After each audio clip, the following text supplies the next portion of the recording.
Tumsifu Yesu Kristo. Leo tunaadhimisha Jumapili ya 26 ya mwaka C, mwaka wa kanisa, katika kipindi cha kawaida cha mwaka 2025.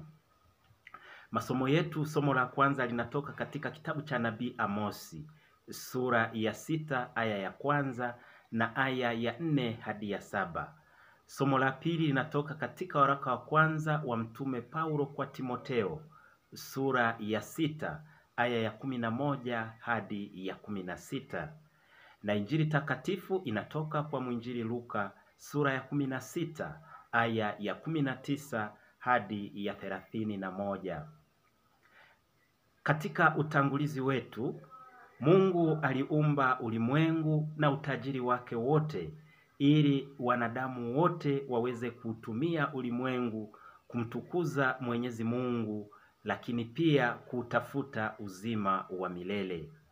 Ni kwa bahati mbaya kwamba baadhi ya wanadamu, kwa kujua au kwa kutokujua, wanautumia ulimwengu vibaya kuwanyanyasa wenzao, na kwa sababu hiyo kujitajirisha wao wenyewe na kufanya wanayotaka wao wenyewe na siyo yale aliyoyakusudia Mwenyezi Mungu. Jina moja la watu wa namna hii ambalo tunaweza tukawapa linalopatikana katika maandiko matakatifu ya leo ni matajiri. Kwa hiyo maandiko matakatifu linaona watu wa namna hii na kuwapa jina hilo kwamba ni matajiri.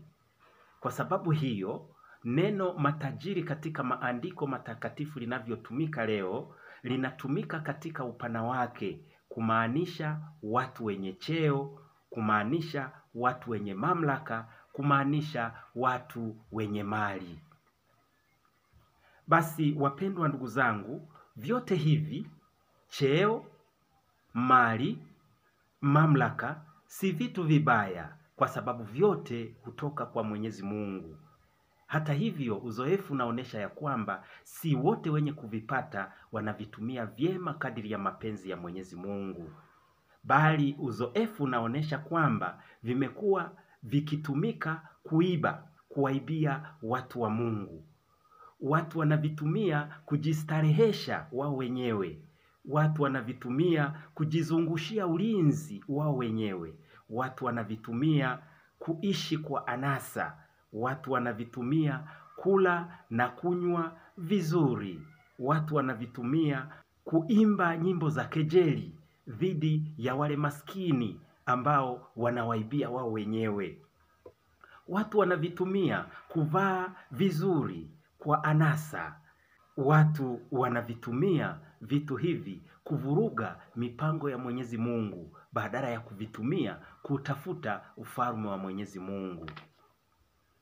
Matokeo yake ni nini?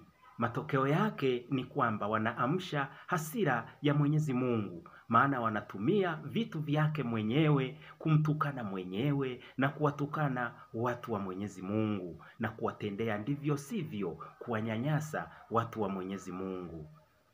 Kwa hiyo Mungu huleta hukumu juu ya watu wenye mali. Ninamaanisha watu wenye cheo, watu wenye mamlaka. Kwa hiyo katika somo la kwanza tunaweza kuona watu wa namna hiyo jinsi walivyokuwa wanawaibia watu wa Mungu, wanafurahia wao kuteseka, wenyewe wakiwa wanashangilia, wakiishi vizuri, wakilalia vitanda vizuri, wakila na kunywa, hawajali matatizo ya wengine. Matokeo yake Mwenyezi Mungu anawapa hukumu, anawaletea hukumu ya kupelekwa utumwani. Kwa hiyo hao waliokuwa wakiishi kwa furaha na amani, ni kwamba yote hayo yanakoma kwa kuishi kama watumwa. Katika Injili takatifu ambapo tunaletewa habari za Lazaro na yule tajiri.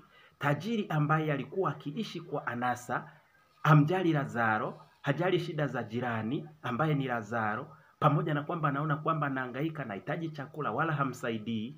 Matokeo yake Lazaro anapokufa anakwenda kwa Mwenyezi Mungu mbinguni kufarijiwa. Tajiri anakwenda tupwa katika shimo la moto wa milele.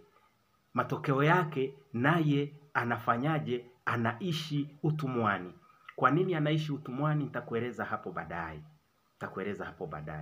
Sasa swali la kwanza tunalojiuliza, tatizo la matajiri ni nini? Tatizo la matajiri ni nini? Kosa la matajiri ni nini?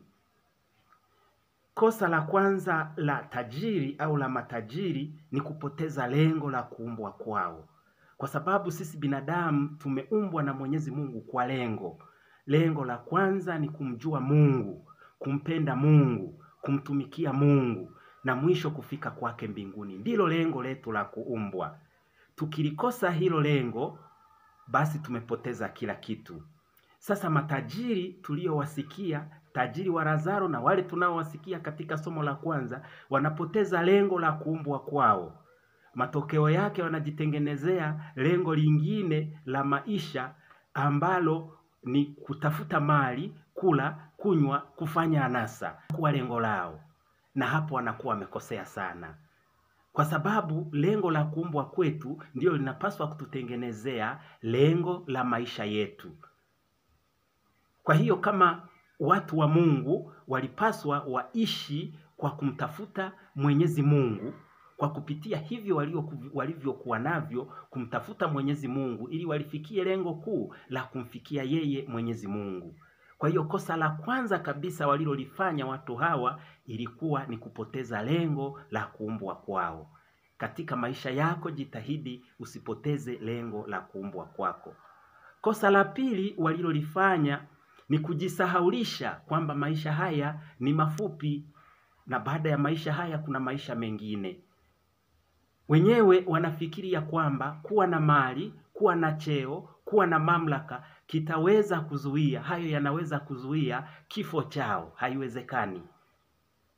Kila mmoja ataonja mauti, kila mmoja atakufa. Uwe na cheo, usiwe na cheo, uwe na mali, usiwe na mali, utakufa wakati ukifika. Mali zako, cheo chako hakitazuia kifo. Kwa hiyo kujisahaulisha kwamba kuna kifo ni kosa kubwa ambalo wenye mamlaka, wenye cheo na matajiri wanalifanya wakifikiri kwamba mali zao zitazuia kifo chao. Kosa la tatu la matajiri wanalolifanya ni kupuuza maisha ya binadamu wenzao na kufikiri ya kwamba wao maisha yao ni ya msingi, ni ya maana, ni ya thamani zaidi kuliko ya wenzao. Matokeo yake ni kuwakanyaga wenzao, ni kuwapoteza wenzao, ni kuwapuuzia wenzao. Lakini hili ni chukizo kwa Mungu. Kwa hiyo matokeo ya yote hayo ni kuishi utumwani. Hukumu ya Mungu inapokuja ni kuishi utumwani, ni kutupwa katika shimo la moto wa milele kama alivyotendewa yule tajiri wa Lazaro. Sasa tufanyeje basi? Kwa sababu hiyo tuishi kwa kuikataa mali, tusitafute cheo, tukichaguliwa tukatae. Tusijishughulishe ili kujipatia chochote cha maana, mali, utajiri tukatae. Hapana. Somo la pili linatupa majibu. Linatuambia wewe mtu wa Mungu uyakimbie mambo hayo. Mambo gani? Mambo haya ya kipuuzi, ya wizi, ya unyanyasaji, ya chuki, ya kujifanya Mungu mtu, ya kunyanyasa watu wa Mungu. Hayo mtu wa Mungu anapaswa kuyakimbia kama ukoma. Na badala yake linatuambia somo, ukatafute haki, utauwa, imani, upendo, saburi, upole. Piga vita vilivyo vizuri, vita vya kiimani. Kama Mkristo unayo imani na unapaswa kuishi, uwe mwenye cheo, uwe mwenye mali, uwe mwenye mamlaka, usiwe na chochote, unapaswa kuishi kwa kudhihirisha imani yako. Ukristo wako uonekane ndani mwako. Kwa hiyo baada ya maisha haya, hata ukiwa na mali nyingi kiasi gani, kama umejitahidi kwa kufuata haya, kwa kuishi kwa kufuata haya, utaingia mbinguni, kwa sababu hujapoteza lengo la kuumbwa kwako, la kumtafuta Mungu katika haki, katika upole, katika imani, katika upendo, katika saburi, katika yote hayo yanayompendeza Mungu. Mungu atujalie yote tunayoyahitaji kwa ajili ya kuishi. Atupe utajiri, lakini atupe na akili za kutumia utajiri wetu vizuri ili kutafuta ufalme wa Mungu. Tumsifu Yesu Kristo.